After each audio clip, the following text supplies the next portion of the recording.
Real quick before we get into the interview. One of the first exercises I run with executive teams is mapping their business portfolio to visualize the current work in progress and how it aligns to the overall business strategy. Now, without exception, every time I run this exercise, the gap between the current state and desired state is far wider than every executive believed, hoped, or even imagined. I've put the exact template to use, how I do this, and made it free for all of you to download by following the link in the comments. Go get your copy and let me know how it goes. Now back to the show. Welcome to the Unlearn podcast. On this show, I'm delighted to be joined by Dave Byrne, founder of TrustRaise and also member of the Irish Digital Board. Now, I've been following Dave's work for many, many years. He was someone who had been at Google for 10 years, TikTok and Spotify. He's an expert in navigating the landscape of digital safety, advertising integrity, and previously led brand safety and platform integrity for companies such as Spotify, TikTok, and Google. He's deeply committed to creating ethical and responsible digital ecosystems that prioritize user needs and improve the industry standard. And he's passionate about building these partnerships to create better and more risk-mitigated places where people can understand content in a safe and secure manner. It's a fascinating space that continues to evolve at rapid pace, and Dave has been one of the people that I've noticed has embraced this from a very early beginning, even before it had become the norm it is today. He shares stories about his time in Google, where he first started to observe this sort of pattern and unintended consequences from the advertising content and how they'd be linked together. He was an early member of TikTok as that business rapidly scaled and had to deal with similar issues, even at Spotify. He's very knowledgeable and talks deeply about this topic that is vitally important and yet very still emergent, leading him to even found this great business, TrustRaise, to help other people understand and apply the methods that he's learned. Listen to the show, you're going to learn a lot, you're going to be surprised, but it's also a fascinating story. So let's see where it got started for Dave. Enjoying the podcast? Don't forget to subscribe and follow us on YouTube. This way, you won't miss any episode and it greatly supports our podcast. Do you look back to maybe a moment in your own sort of career where maybe even at the time it didn't mean a whole lot, but it was one of these sort of key turning points or inflections for you that have helped you figure out doing what you are today? So there's a couple of things that come to mind. And the first thing is that this career in Google, TikTok, Spotify was not at all planned whatsoever.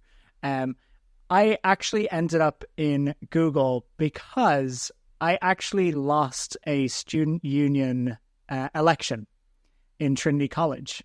And I lost it by 2 votes. And it was in my final year of uni, and I was going to take another year out, to then do this role in university. And I was so sure that I was going to be elected. I was so arrogant. I was so sure about it. And I was literally planning this life of I'm not going to be going to college, but I'm going to be hanging in college. It's going to be great. What a better way to finish off my degree than just have a year just bumming around campus. This will be great.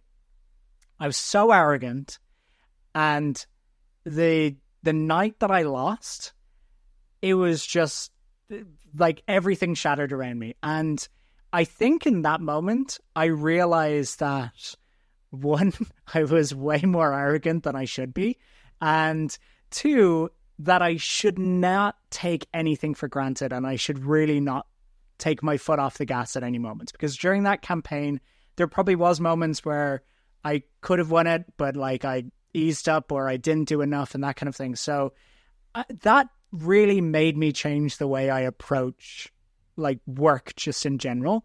And that has really stuck with me since. So I was kind of a little bit desperate to find a job, but one of because of all of that happening, and I was just so lucky that the way I went into the Google interviews was I am not losing again. I am over preparing for this interview. I'm going to go in and I'm going to research what this role is, who I'm speaking to, how I'm going to show up. I'm not losing again. And thankfully, that helped me get the role at Google. So that was great. And that's how my career progressed. I kind of stumbled into it because of failure. So that's really stuck with me. And I've really kept that mentality of like, don't take anything for granted. Keep your foot on the gas pedal, like keep going. And even if you think you've got something sorted, double check, triple check, push yourself even further. So that's definitely one pivot point for me to just start in my career. The second thing that kind of came up was I was actually I had just moved to New York, and I was really kind of getting to know US culture. I was still at Google, that kind of thing, and I spent so much time connecting with so many of the smartest people I had ever met, and also at the same time some of the best engineers that you're ever going to meet in the tech industry. And I had this moment of going, wow, these people are so smart. Why are they still here? Why aren't they building something new themselves? And I realized that I had been at Google so long myself that I was kind of in that mindset as well. It was what I think a few ex-Googlers now call the golden handcuffs, where you're in this amazing environment of, hey, everything seems rosy and everything seems great, but you're maybe not pushing yourself out of your comfort zone.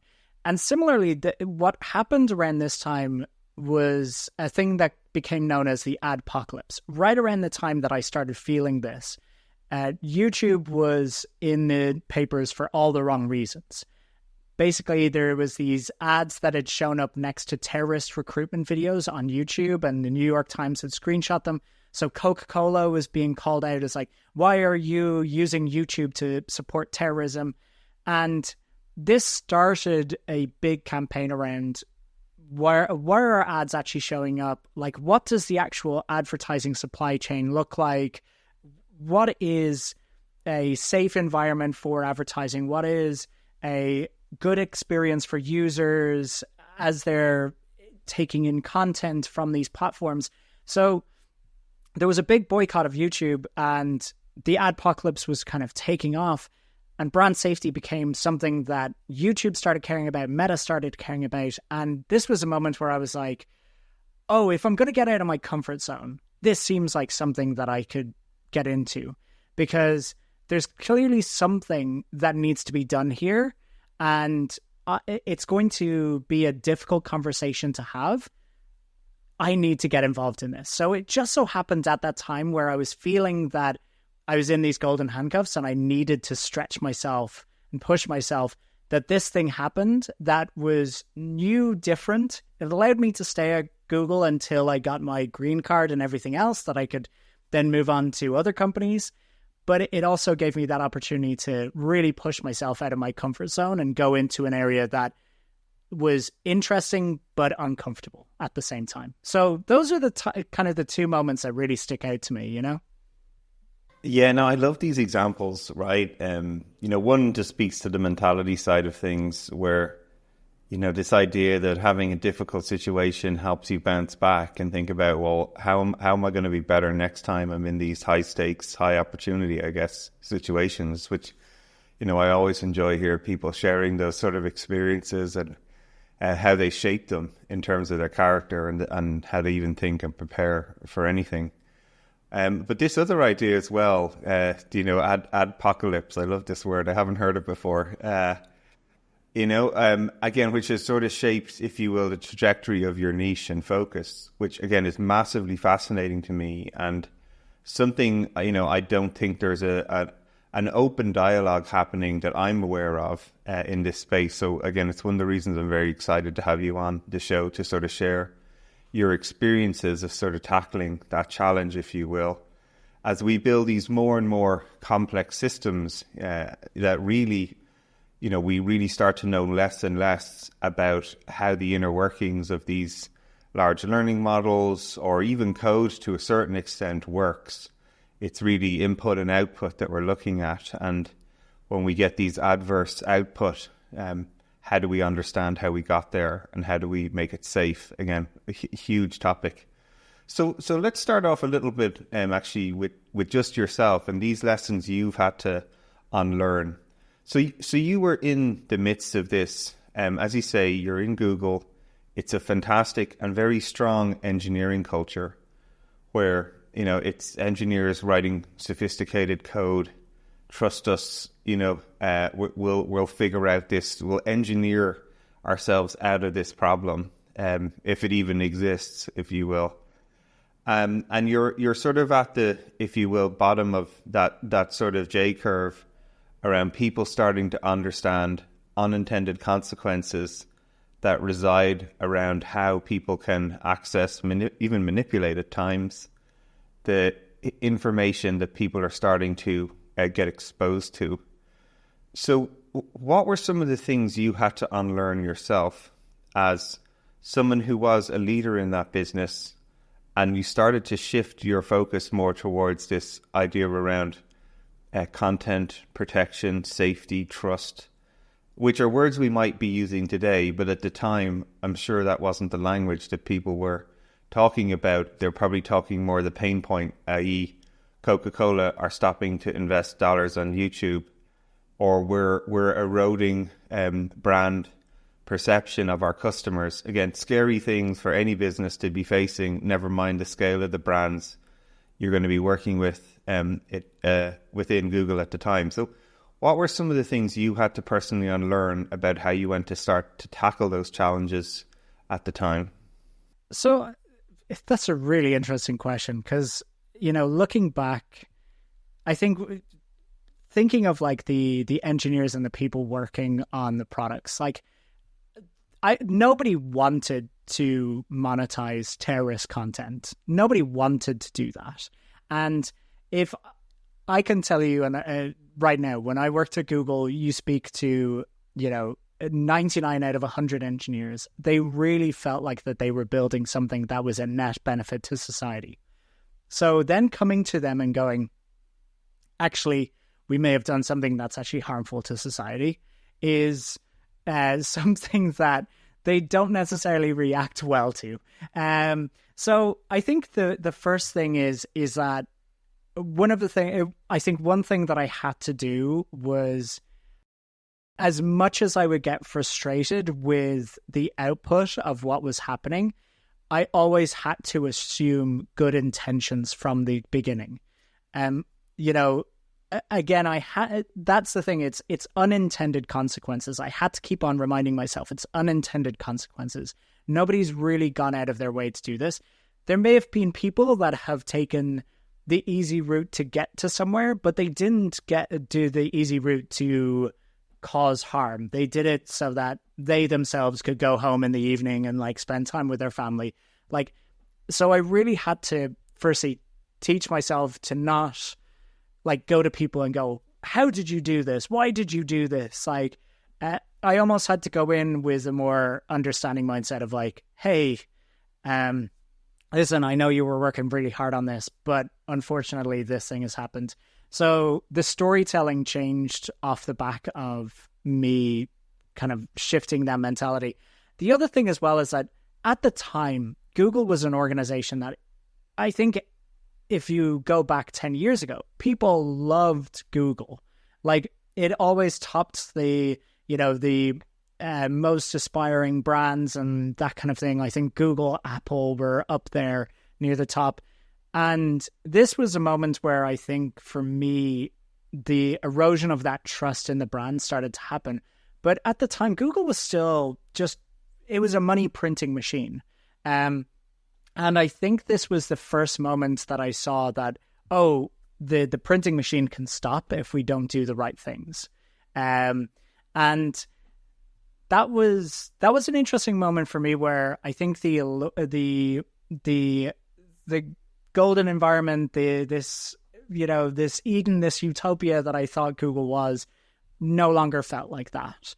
And it felt like, oh, this is like a good but flawed organization, like many other organizations. And I think that was something that, you know, it took a bit of time to get my head around. And I think there was people that I saw at the same time that the way that they saw it was like, oh my, I can't believe Google has done this. Like, my perception is ruined. It's like, no, it's not. It wasn't ruined for me. It was, oh, I just see it as this is just a group of people, and people are flawed. People make mistakes, but it's coming with good intentions. So that was definitely something. Unlearning, it's such an interesting thing, because I think it's so funny, because I do think that with what I've kind of gone into with the safety, the security end of things, I constantly feel like I'm not necessarily, I'm constantly learning new things, and I'm trying to discover new things and uncover new things. And I think around 2016, when all of this started happening, that was another, probably if we go back to pivots, like just thinking about it now, I think one of the things that I remember having to do is just kind of go, okay, I just need to remember that just because I think something is some way, I think that something is great, I think something is fantastic, that I need to understand that my perception could be so different to what other people's perceptions are. And that's another thing that I've had to kind of constantly work on as I go into speak to clients today. And when I went to TikTok and I spoke to people in China that were building from ByteDance, and they were like, oh, we've got this great app. And I was like, yeah, but here's all of the problems that you're going to have. It's like their perception's very different. You know, they're again coming from a good place. And that's something that I'm still learning how to do. It's like I'm still learning how to get my head around that sometimes and have those conversations. So I don't know if that answers the unlearning question, but that's the first thing that came to mind anyway. Yeah, no, this is what's always fun to ask people these questions, right? It's like it's about the experiences and, you know, how your thinking evolves. And absolutely, right? Like, especially in spaces that are emergent, you know, the thinking evolves, I think, at a rapid pace. And it's very hard to sort of extract like the truisms, if you will. I always feel I land in a place of principles, especially when you're doing new things. Like, what are a set of guiding principles about how to tackle these things? Because every situation is sort of subtly different, and yet it's trying to find these first principles, if you will, to help people as they tackle it for the first time, right? And so it's great to hear you as well talk a little bit. Google was sort of in this space where they had sort of almost created this item, and then there were unintended consequences that sort of had to be dealt with. TikTok feels like it was you were on this build path where the thing is going like a rocket ship, and then yet you have to sort of add this new, if you will, idea into that machine to sort of go, well, hang on, I know you're creating a fantastic algorithm here, but there's aspects to it that you need to be aware of that I've seen previously. So what were some of the different nuances when you were in a scale up, if you will, versus an established business at Google at the time? Like, what were some of the conversations then where you're trying to, if you will, impart some of the lessons you have learned, as maybe as early as they still are, but trying to get that new knowledge into people where they can make better design and development decisions as they're sort of going through that process? What were some of the interesting things that stood out to you during that phase?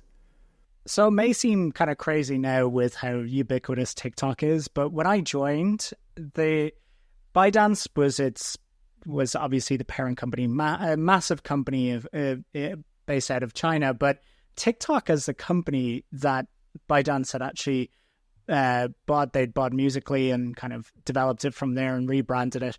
TikTok itself was quite small. So in one sense, I was actually quite lucky because with it being so small, there was actually less red tape to get through. And it was more about kind of individual relationships to then kind of move the needle on things. So at Google was just such a huge entity that you could look at something and say, hey, this is a problem. And they'd be like, okay, we need to get these 50 people into a room to have a conversation about who we're going to bring it to in the future. So you're having meetings about meetings, and, you know, then you put together a doc, you share it around, and you feel like you're progressing, and 4 weeks into it, somebody messages you going, I can't believe you kept me out of this. That's what happens at big companies. But at TikTok, when I joined, the great thing is like, I had just a small handful of people that I needed to go to, and I could go like, hey, I think we should do X, Y, Z. And they'd be like, okay, let's do it.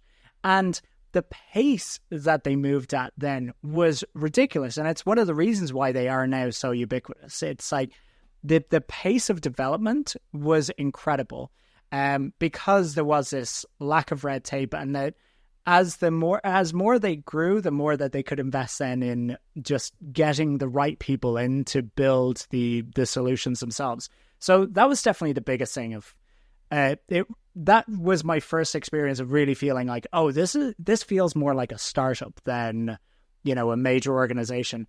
As I said, I felt like I was very lucky in that regard. But the other thing was that TikTok, one of the reasons why they brought me in and brought in many people across the team was that they wanted people with tech experience to come in with learnings of what others had done successfully, what they had failed at as well. They wanted to learn from people's failures. And when I was starting to talk about things like, hey, like a lot of brands boycott YouTube because these things happened, and, you know, I think a lot of brands are struggling to understand how TikTok is doing this. There was a lot of senior leaders and a lot of like the people from Beijing, but also the leadership that they hired in the US and Europe that heard that and went, that all makes sense. What can we do? How can we move the needle on it? And I really did feel empowered then to help them build and develop their brand safety and their privacy and solutions. And it was very exciting, but because there was less people than there was at Google, yes, you had less red tape, but you also had the situation of you have to wear about 10 different hats. So there would be times where I'd be on a call at like 3 a.m. with somebody in Singapore, and then at 8 a.m. with somebody in Europe, and then like 9 p.m. with somebody in LA. And,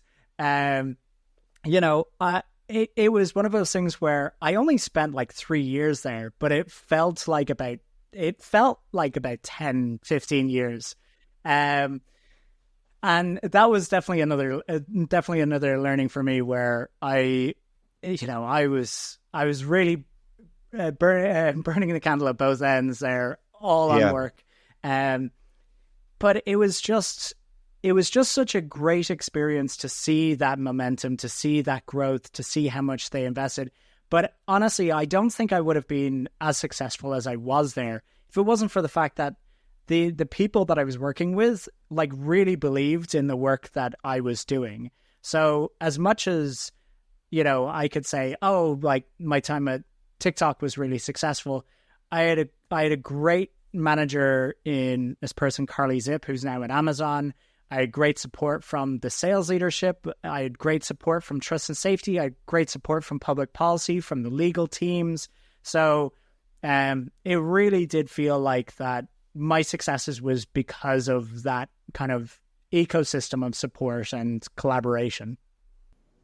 Yeah, no, I love it. Yeah, it's great to hear. And it's always fun to hear these juxtaposed sort of scenarios, right? Like the big machine type company versus the sort of rapidly growing company, and what are some of the different nuances of each. Hearing you talk about calls at 3 a.m. and 9 p.m. and 4 a.m. and it makes me smile, like right in the middle of nobody's studios. Our team are literally dispersed across the entire world, right? We've North America, Europe, I'm in Asia, and some people actually don't know when I sleep sometimes, but it's kind of funny just like hearing you talk about those moments of where you're like really getting the momentum going, and then different people sort of dotted around the globe. It's fun but challenging. I learned the joys of power naps. Just like finding like 25 minutes in the middle of the day and just going, right, I'm out. I'm asleep for this 25 minutes. And I don't know how I'd ever go back to working in an office again, because I would have to give up my power naps, and that just seems like something I'm just not willing to negotiate on right now. So look, you're doing now, like, obviously went on and did similar work in Spotify, which is fantastic too, but you've now moved into this interesting space where you're actually sort of starting a business for yourself called TrustRaise, which it feels like is sort of a culmination, if you will, of all these lessons that you've learned on the journey, and you're putting that into a startup in its own right. So tell us a little bit about what's the inspiration behind that, and what, if you will, does the industry need to unlearn that you're trying to encapsulate in TrustRaise, and what it's going to offer the world? So the tech industry, if we think about the tech industry, I think when people think of the digital ecosystem, they think of the Googles, they think of the Metas, they think of the TikToks of the world. And yes, they take up a huge amount of people's time and engagement, but there are thousands of companies that make up this ecosystem. Like just the ads ecosystem itself, the supply chain is so complex and is increasingly more complex every single day. And the Googles and the Metas play some roles in that, but there's ad exchanges, there's demand side platforms, sell side platforms. And sorry for folks listening who are like, I don't know what any of those mean. Most people that work in ads don't even know what they mean. But with all of that, all of these problems that we're dealing with the tech ecosystem, where we have, privacy issues, where there's data being harvested by platforms and data being sold to different players. When we look at the contents like misinformation, hate speech, like the big companies like the Googles and Metas, they struggle with these, and they have huge teams that work on this. But then you also have these thousands of other players in the industry that also have these same issues, but don't have the same level of investment that they can put into their legal teams, their public policy teams, their trust and safety teams to tackle these challenges. And again, there are so many companies that want to do the right thing, but they are resource strained. They are resource strained from both financial and the people perspective. So a lot of what I'm trying to do with TrustRaise is share some of my expertise that I have from working at the big tech platforms with these smaller players, and hopefully then help them improve their own situations and also improve the ecosystem as a result. So, this year in particular, I've been focused a lot around like misinformation, the funding of news media. Those are two separate topics, but kind of overlap with each other. And it's one of those things where I feel like that the more that I'm able to support, even just with the knowledge sharing, that if I'm able to move the needle with some of these companies just a little bit, then that will create a better environment for users, for the tech companies, for advertisers, for everybody really. And, that's kind of the inspiration behind it. And through all of that as well, I'm also then kind of working with these companies then that are building something that could be potentially really valuable then to the likes of Google, Meta, TikTok, and others, but they don't necessarily have an in with those companies. But because of like my background at the likes of those companies, I'm also hoping to kind of make those connections where I can go, hey, like Google's still struggling with labeling this kind of misinformation. This little startup of like 3 people over here is actually able to do this. I should connect the 2 of these. So that's kind of the goal with TrustRaise. And yeah, that's pretty much it. Yeah, no, it's great. I love when people start to be able to, first of all, really find their groove and find their niche. And you've someone who's really stood out to me has managed to do that all through sort of intellectual curiosity, if you will, like finding a problem, getting passionate about it, really focusing on it, and then starting to share that in different contexts. It's always fascinating when people sort of find that seam for themselves, which is great. But when you go on to turn it into a business, is even another step further. So it's always fun, like, to hear the inspiration behind people's founding stories and why they do that. So for folks then who've probably listening to this podcast, right, they'll be excited to understand the experiences you've had about the different contexts you've been in and the companies that had to solve these challenges. Even now, what you're doing with TrustRaise and encapsulating it into a business in itself. If people are trying to just get started in this, they're in a company, they care about it, they might be resource constrained, time constrained. How can they get started? What are some of the steps that you would encourage folks to think about to take their first steps to start creating a better, more trustful, more safe output of the content that they're creating for customers? So the first thing I would say is, as much as I would say like, oh, just reach out to me, my business is here to help you, I would also say that there is so many great resources and great industry associations that you can look at that have a wealth of knowledge that you can pull from. The Trust and Safety Professional Association is one, for example, that they run this annual event, TrustCon, but they also have this great Slack channel of just people that work in this space sharing knowledge, sharing ideas, sharing feedback.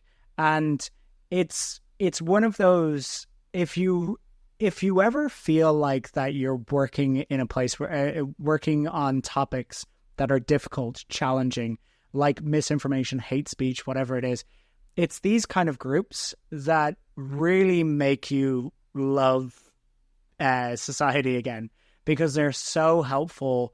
There are people that have been through what you're going through that are more than willing to take the time out to chat, share that knowledge. So the Trust and Safety Professional Association's one. All Tech is Human is another great one that, I've attended a few of their events. I've spoken at one of their events, and they're just another great group to bring people together to do that knowledge sharing. And it's not just people that have a wealth of knowledge coming into these groups. It's people of all levels. So they have a lot of support for, hey, are you starting your journey into these topics? Are you starting your journey into these areas? Like, let's help you with that. So those kind of associations are fantastic. If you're looking for specifically like brand safety, so how the safety side of things impacts advertising, the Brand Safety Institute actually has a brand safety officer training. So it basically gives you the training of what is brand safety, where did it all start and come from, and like what are the things to think about for the future in this. So again, there's just so much great information out there that I encourage anybody that's interested to take a look at those 3 areas. And then there are just certain people to LinkedIn stalk. I know, actually, you said it at the start, but like, I love LinkedIn stalking people. I've been LinkedIn stalking you for a couple of years, Barry. Likewise. Yeah. So it's great. Here we are. Yeah, absolutely. Yeah. But yeah, there's some great people that, that I would recommend as well, just to kind of keep an eye out for. There's Matt Soeth, who used to be a colleague of mine at TikTok and is just doing great things in the trust and safety space. And, obviously, TrustRaise is here to help out, but those are all great starting points for people that really want to know the basics and really want to start kind of seeing how they can have an impact today. Great. Well, we'll make sure we put all those in the show notes, folks, so you can click around. And it's always great when you share a bunch of resources for folks to get started. So thanks for that, Dave. So really looking forward then, what are you most excited about in this industry? You've talked a little bit about how the community is starting to rally and come together. You know, I feel personally myself, this is an issue that's only going to get more complex. It's going to get harder to track down the sort of unintended consequences and moments to trigger them. You know, our software systems get more and more complicated. I'm a true believer that really software is just going to be us linking up large learning models to one another and having some magic little processing that happens in the middle with a bit of unique data that you're able to capture. But that's how software is going to work in the future. So this idea of trust and safety is just going to become more and more important as we're sort of linking a lot of these boxes together that are really just inputs and outputs that they're passing one another. So what are you excited about where, you know, too much of the narrative for me is doom and gloom and the robots are going to take us. But I think technology offers such a great hope for people in the future and what it can actually achieve and the people that build it. So what are those things that you're excited about and trends that you're seeing? Well, I'm an optimist when it comes to tech. Despite working in like the safety and privacy space and seeing the unintended consequences, I still I'm always amazed at how we can, how we're progressing and like how technology can actually be helpful. If I think about like, I'm going to start with kind of the short-term things. So the first, on the short term, there's actually something that I've been keeping an eye on in the advertising space for so long, which is called made for advertising websites. It's those, you know, when you're browsing around online and you see like those crappy websites where it's like, you won't believe like what this person looks like after losing 50 pounds. And like, you know, you click on it and it's like a random, like just a wall of text with loads of ads everywhere. So these kind of terrible websites that probably have a more malicious plan behind them. Maybe they're harvesting your data. Maybe they're actually run by a nefarious actor who's just trying to get money to fund something else. You know, these websites, as much as people may think like, oh, these aren't that harmful, the ownership of these websites can sometimes lead to very strange things. I mean, I've heard rumors that, for example, like the Mexican cartel builds these websites to have like as an additional funding model. So I am excited right now because there's a move in the industry to actually start stamping out a lot of these websites. And I think what will happen as a result of this is, one, a lot of these websites spread terrible misinformation, like horrible, horrible misinformation. It could help reduce misinformation as a result. That's one thing. The second thing is that the overall usefulness of the internet can continue to increase.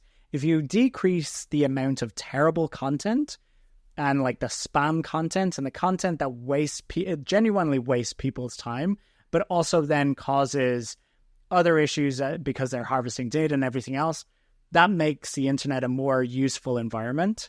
And then thirdly as well, and I think something that people don't consider is that the amount of carbon emissions from the use of data centers for just everyday events online is massive.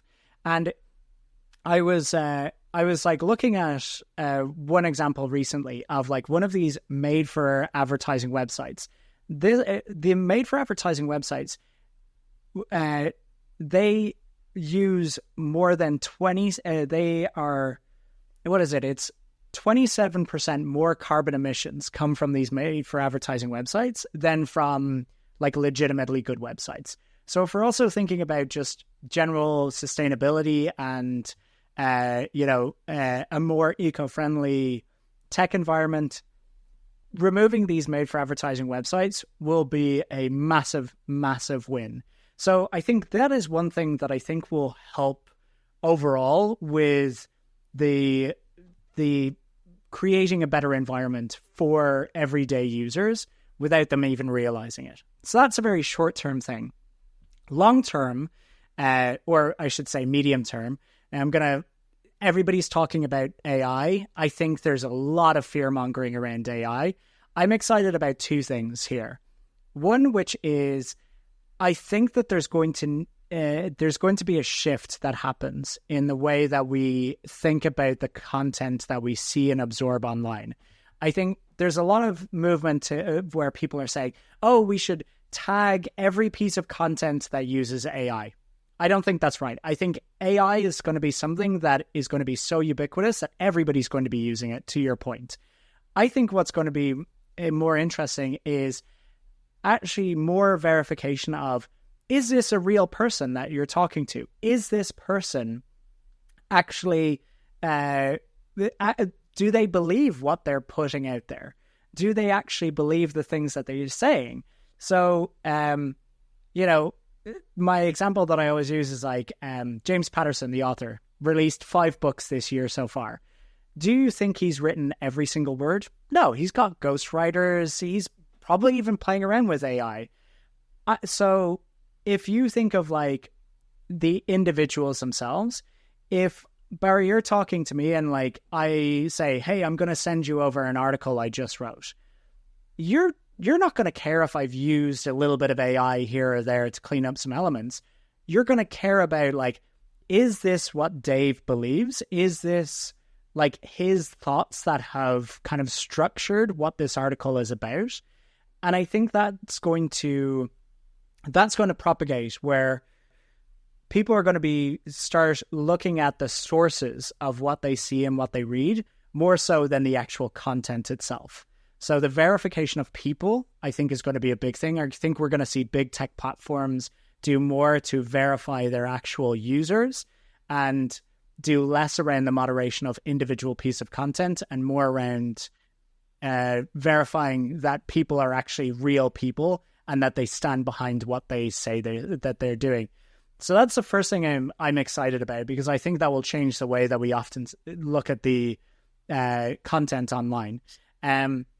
And then the second thing is that as much as people are saying AI is going to eliminate jobs, AI on its own is just a tool.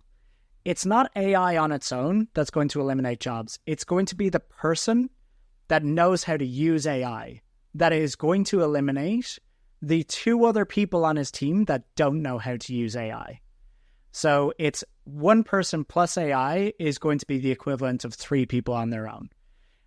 That person who utilizes the tool, that is going to be the one that has success in the future. So, that's as much as people say you're excited about that, like you're excited about like, people kind of losing their jobs.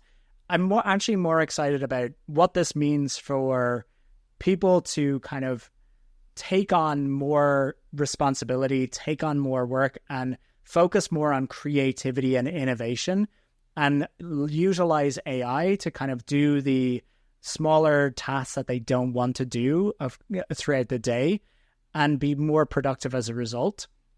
I think what this could help do is actually create a new class of individual contributors, of freelancers, and more people that can actually play a more dynamic role than just, hey, I'm going to be at a big company and just sit here and do this set task. It's like, no, like I'm going to learn how to utilize AI. I'm going to learn how I can be even more productive using AI, and I am going to be able to stand on my own with these tools backing me. So I'm very excited about that as well. Yeah, it resonates massively in many ways. Like one of the structures about Nobody Studios is essentially we have a bench of like, probably up to hundreds now of people who are like experts in a set of tasks, right? Marketing is a good example, right? People who are really, really great at taking a piece of content like this podcast, chopping it up into 5 or 6 little video clips, writing great copy, posting it, and creating virality. Now, in the good old days, that would have been a huge marketing agency where you're paying sort of for like 10 heads. But now, you know, with this skill that I'm certainly exposed to on a daily basis, you can have one person being as productive as a team of 5 were before, because they have a great set of tools that help them be more efficient in what they're doing. And they're mastering them very, very fast. And, you know, for me, that's a fascinating thing, especially in the startup space, because you see these big jumps in time and capital efficiency where, you know, you're paying somebody $1,000 to do a task where an agency would have charged you maybe 10 times that to do it and wouldn't have the speed. So, and it is opening up this wealth of solopreneurs or folks all around the world. Like all of our team are in everywhere from the Philippines to the United Arab Emirates, right through to Europe and the Americas, where you just have these phenomenally gifted people. Some of them living in the most remote towns, but they've got a Wi-Fi connection, and like they're kicking ass, you know. And it's, for me, that's like an amazing thing. Like only the other day, one of the team lives in an emerging market was telling me that they just bought their first home ever. Amazing. You know, and to them that was like a life goal, and because they can compete on the global market, and they're phenomenal at what they do. And, you know, that sort of, for me, definitely brings a bit of joy to my world to hear them say that. And, you know, that it's such a great point, because as much as I think AI and the tools that we're seeing is democratizing, like, these skills and, like, the ability to...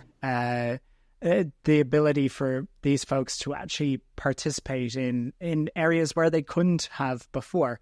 And, you know, one final thing I'll say as well is that one of the things that I've noticed since I've started using a lot more AI tools is it has freed me up to actually have more time to connect with people one-on-one, where I don't need to do, like, you know, I was working with a client recently that were like, hey, could you, like, come up with some ideas for this? And I was like, okay, cool. Yeah, I'll go off and think about this. Like, I would have previously blocked like 2 hours in my calendar and just be like, right, I need to like sit and focus. Now I could go in and like in 30 minutes go to like ChatGPT and go, here's what I'm thinking. Like, what am I missing? You know, like, and it's almost like I can have a brainstorm using AI much more efficiently. And then I've got an hour to an hour and a half back again to connect again with more people. I think that's going to be another thing that I would hope to see. As much as, you know, I know a lot of people are still working remotely and that kind of thing, I think this will actually open up opportunities where you can connect more with people directly, one-to-one. And I'm also hoping that for those people that are working remotely, that it opens up opportunities where it's like, hey, like, I'm not just like on my own in this town or city working in this industry. There are other people in this industry now in this town or location, because, again, the democratization of the work because of AI has meant that you don't need to be in New York to get this done. You don't need to be in San Francisco to get this done. You can be wherever you are. And that then allows, you know, smaller cities, smaller towns to also become tech hubs themselves as well. Yeah, well, like I said, I was in Bali last week for a short holiday. I think it's like the digital nomad capital of Asia probably now, where, you know, the offices and the coffee shops are full with people working remotely there, which was kind of fascinating to see. And yeah, it's happening. There's no doubt about it. Listen, Dave, it's been amazing to have you on the show. Thank you for sharing both your stories and your knowledge and helping other people who are going to go on this journey of a very, very important topic. You know, I'm looking forward to people reaching out to you. We'll make sure we'll put everything in the show notes so you can find lots that you might need to about Trust Raise and all the references David shared in the show. And don't forget to like and subscribe. Pick maybe one person in your network you think might enjoy this show and share it with them. Thank you very much, Dave, again for being with us. Oh, thank you. And really appreciate you having me on the show. Really enjoyed this. Thanks so much for listening. If you found this episode useful, make sure you subscribe on Apple Podcasts, Spotify, or your favorite podcast app. Please consider leaving a rating or a review, as it helps others find our podcast. For more episodes and details about the show, visit barryoreilly.com, and we'll see you on the next episode.